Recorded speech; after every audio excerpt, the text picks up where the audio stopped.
A small spherical ball of radius r falling through a viscous medium. This medium has some viscosity, let I say viscosity is eta of negligible density. अब सबसे पहले इस बात को ध्यान से समझो. नेग्लिजिबल डेंसिटी का मतलब है इस सवाल में आपको बायनेंसी यूज नहीं करनी है, क्योंकि जब डेंसिटी नेग्लिजिबल तो बाइंड फोर्स लगेगा नहीं लिक्विड की. Has terminal velocity v terminal is given to us, that is v.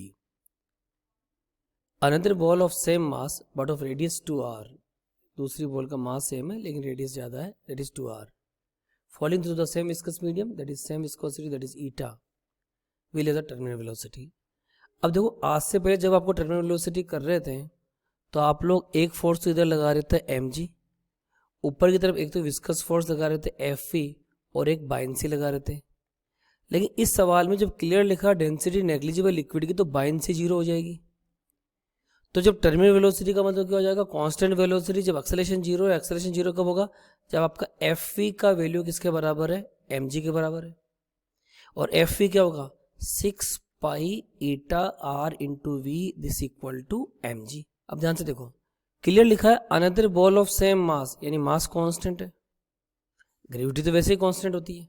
6 constant, pi constant, same liquid है तो eta constant. It means one thing is clear to all of you, product of the r and v is constant. और we can say v is proportional to 1 by r. पहली बार radius r थी, दूसरी बार radius 2r हो गई, तो v dash is proportional to 1/2r. इसको equation 1 बोल दूं, इसको इक्वेशन 2 बोल दूं. 2 divided by 1, v dash by v is written as that is r upon 2r, that is 1/2. तो v डैश की वैल्यू क्या होगा यहाँ से, v/2.